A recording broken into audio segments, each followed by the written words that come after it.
O Espiritismo desvenda os grandes enigmas da vida. De onde venho? Para onde vou? O que acontece após a morte?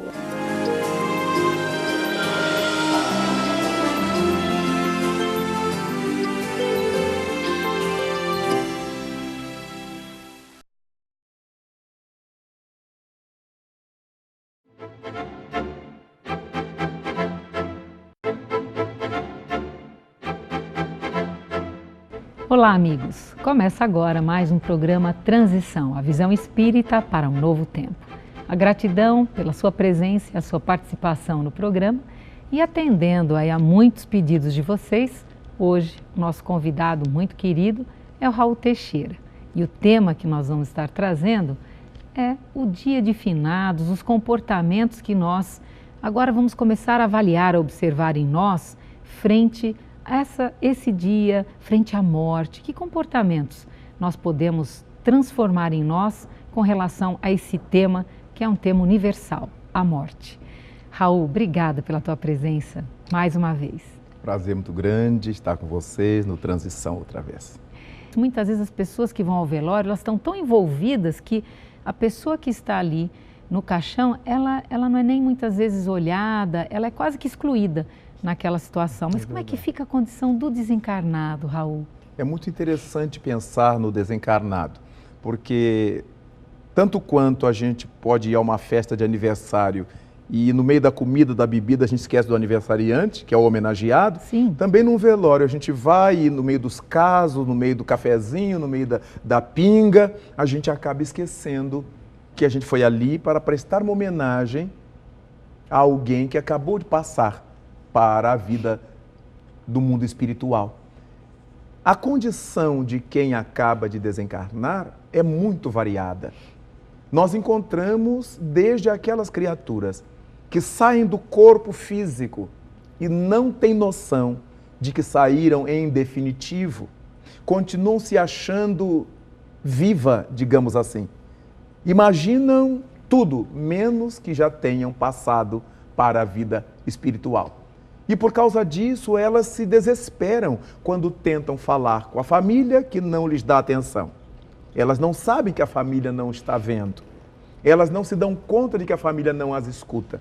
Então se desesperam. Pode haver esse caso. Pode haver situações em que o falecido tenha se desprendido do corpo, mas tenha ficado deitado na mesma cama onde o corpo estava, imaginando que está vivo ainda. Então ele fica ali, esperando o atendimento médico, esperando que chegue alguém para alimentá-lo. De acordo com a forma como a morte foi tratada pela criatura enquanto viva, a maneira como a morte foi entendida por ela enquanto no corpo, ela agora vai viver essa realidade fora do corpo. Quantas criaturas existem que alimentam a vida inteira a ideia de que vão morrer para descansar? Sim. Vão morrer para descansar. E elas se condicionam de tal modo que quando saem do corpo, elas ficam dormindo durante anos a fio, por causa da autocondição, né? O autocondicionamento. Então, é importante que a gente saiba que ninguém vai morrer para descansar. Nós vamos voltar para a vida verdadeira, que é a vida do espírito livre. A vida que é irreal é essa que a gente leva aqui na Terra, cheia de limitações físicas, cheia de dificuldades, onde a enfermidade nos acaba corrompendo o corpo, nos tomando o corpo físico. E daqui a pouco nós vamos ter que deixar este instrumento corporal, porque ele não é verdadeiro. Ele é uma construção que nós precisamos durante um tempo, como o aluno precisa do uniforme para ir à escola. Mas quando chega a casa, tira esse uniforme. Então, nós vivemos, muitas vezes, sem pensar maduramente na morte. E aí desencarnamos e ficamos simulando, sem nos dar conta, aquele estado de consciência que a gente desenvolveu ao longo de uma vida inteira. De modo que há outros que vão saindo do corpo com outra lucidez, sabem, pelo período de doença que foram passando, eles já sabiam que estavam perto de fazer a grande viagem, de voltar para o além. Então, às vezes, saem do corpo e vão buscar parentes que estão longe, para dar notícia, para rever criaturas de quem sentiam saudade. Quantos são os casos de parentes que acabaram de ver o parente distante e logo mais chega a notícia de que esse parente que acabaram de ver já faleceu ou tinha acabado de falecer naquela hora. Visitas de recém-desencarnados aos seus familiares. Tudo isso nós conhecemos, tudo isso a sociedade fala, a nossa família conta, há casos os mais variados. Quanta gente ouve gemidos e aí se dá conta ou fica sabendo que aquela pessoa acabou de falecer. Então, é importantíssimo que a desencarnação seja material das nossas análises, das nossas discussões ao longo da vida. E que os pais digam aos filhos, olha, quando eu falecer, não quero choro, não quero gritaria, não quero balbúrdia. Dizer como é que gostaria que fosse velado o seu corpo, se tiver tempo para isto. Exatamente para que a família se acostume com a ideia de que morrer é o outro lado da medalha da vida. O cara e coroa. Então, se nós chamarmos a vida aqui na Terra encarnados de cara, a morte será coroa. Só existe a vida porque existe a morte, como só existe a luz porque existe a escuridão. A partir daí, esses contrastes vão nos levando a entender que há muitos indivíduos que morrem e continuam nos seus campos de batalha sem entender que já morreram. Há outros que continuam indo todo dia para o seu trabalho e estranham de não serem reconhecidos, identificados. Há outros que ficam inertes ali no lugar onde o corpo pereceu. E há outros que têm lucidez perfeita do que lhes ocorreu. E há aqueles ainda mais avançados que não apenas têm lucidez quanto ao seu estado, quanto até colaboraram no processo do desprendimento do espírito da matéria. Mas são os casos mais variados. Como nós vivemos numa humanidade de bilhões de criaturas, há números enormes de indivíduos nos mais variados níveis de situação intelecto-moral, com capacidades maiores ou menores de entender esse fenômeno da morte. Por isso, você está dizendo, me suscita aqui uma pergunta. Se são tão variados esses níveis, o que dizer para aquelas pessoas que fazem pedidos aos desencarnados, aos parentes, entendendo que eles podem atender a esses pedidos aqui na Terra, Raul? Essa crença de fazer pedido aos parentes, principalmente recém-desencarnados, não deixa de ser um peso a mais para os nossos mortos. Muitas vezes eles estão convalescentes, chegam do outro lado com muitas fragilidades, com muitos sofrimentos, com muitas mágoas, com muitas coisas que precisam corrigir em si próprios. E a família começa a pesar sobre eles, ou chamando-os pelo pensamento. Minha mãe, por que você foi? Meu filho, por que me deixou? Como se a pessoa tivesse morrido por querer. E outras vezes, fazendo pedidos para resolver problemas. Sim. Seria importante que os nossos pedidos fossem feitos a Deus, a Jesus Cristo, ao nosso anjo guardião. Porque quando nós fazemos pedido ao gerente geral, que é Jesus Cristo, ou ao dono de tudo que é Deus, o Pai Criador, eles então saberão quem mandarão para nos ajudar. Se de repente a minha mãe estiver em boas condições, é natural que Jesus Cristo vai pedir a ela para vir me dar atenção. Se o meu irmão, meu filho, meu avô, meu pai, seja meu amigo, estiverem em condições, o mundo espiritual superior vai chamá-los para me prestar assistência, porque eles já têm condições de me dar essa assistência. São os que nós chamamos de espíritos familiares. Sim. Não são nosso anjo guardião, nosso guia espiritual, mas são espíritos familiares que nos querem muito bem. E quando eles têm boa condição espiritual, eles vêm também nos ajudar. Mas nós fizemos o pedido a quem decide. Então não atormentamos os nossos entes queridos com petitórios muitas vezes infantis. E às vezes são coisas graves, mas que os nossos entes queridos não poderão nos ajudar, porque a eles também falece possibilidade para isto. De maneira que evitemos fazer pedidos aos nossos parentes desencarnados, porque nós não sabemos em que estado eles estarão no mundo espiritual. Raul, qual a consequência para nós, individualmente, quem te ouviu até agora, quem nos acompanhou até esse momento, se fizer essas mudanças, essas transformações em crenças, em comportamentos, qual é a consequência, qual é o benefício quando eu mudo a minha postura interna e externa nos comportamentos diante da morte, Raul? O nosso entendimento relativamente à morte, à naturalidade da morte, nos dá tranquilidade interior.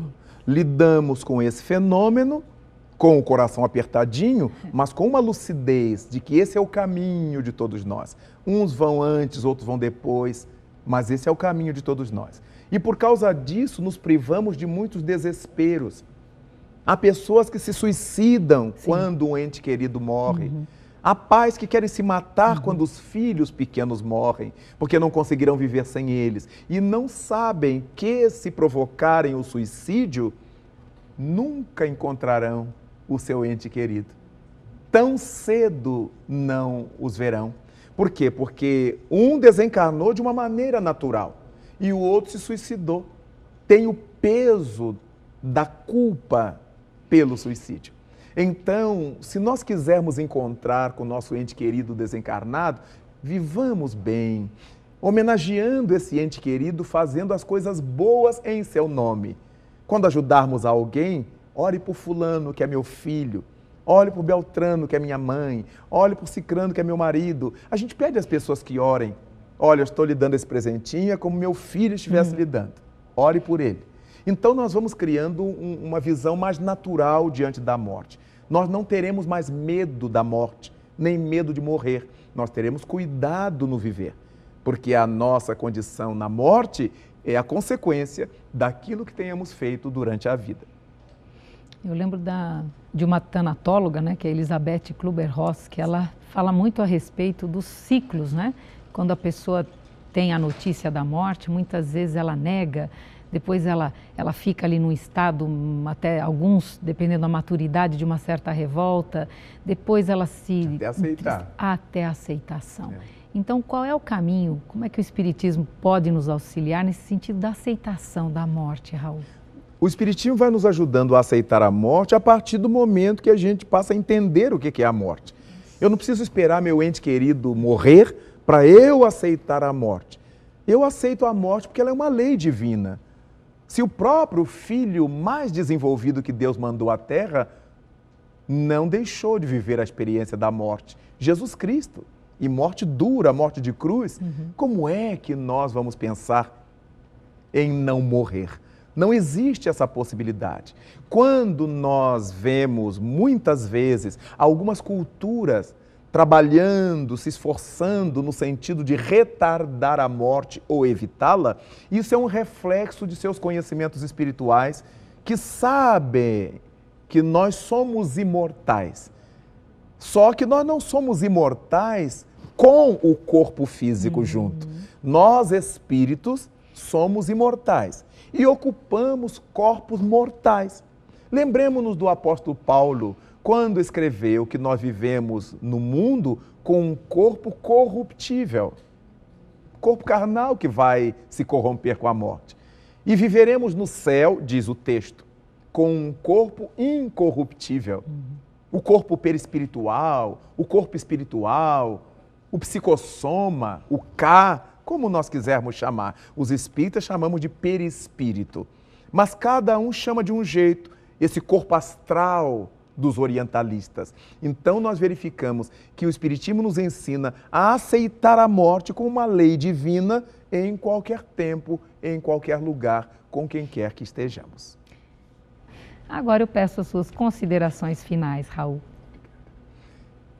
Desde há muito das civilizações mais antigas, o homem se defronta com esse mistério da morte. Durante um tempo, ele quis retardar esse período, procurando a fórmula mágica, a pedra filosofal, o elixir da longa vida, como conhecíamos entre os alquimistas da Idade Média por toda a Europa. Com o passar do tempo, a criatura humana foi se dando conta de que esse elixir da longa vida não existe nos termos que eles pensavam. O Espiritismo nos vem falar desse elixir da longa vida, que é a vivência do amor. Somente o amor nos faz viver no sentido filosófico de viver para sempre. Daí é o amor que cobre multidão dos pecados. É por isso que o evangelista João nos diz que Deus é amor. É por isto que o amor é a alma da vida e que Paulo estabelece que ainda que ele desse o próprio corpo para ser queimado na fogueira, mas se não tivesse amor ou caridade, isso de nada lhe adiantaria. Então é o amor, o grande elixir da vida eterna.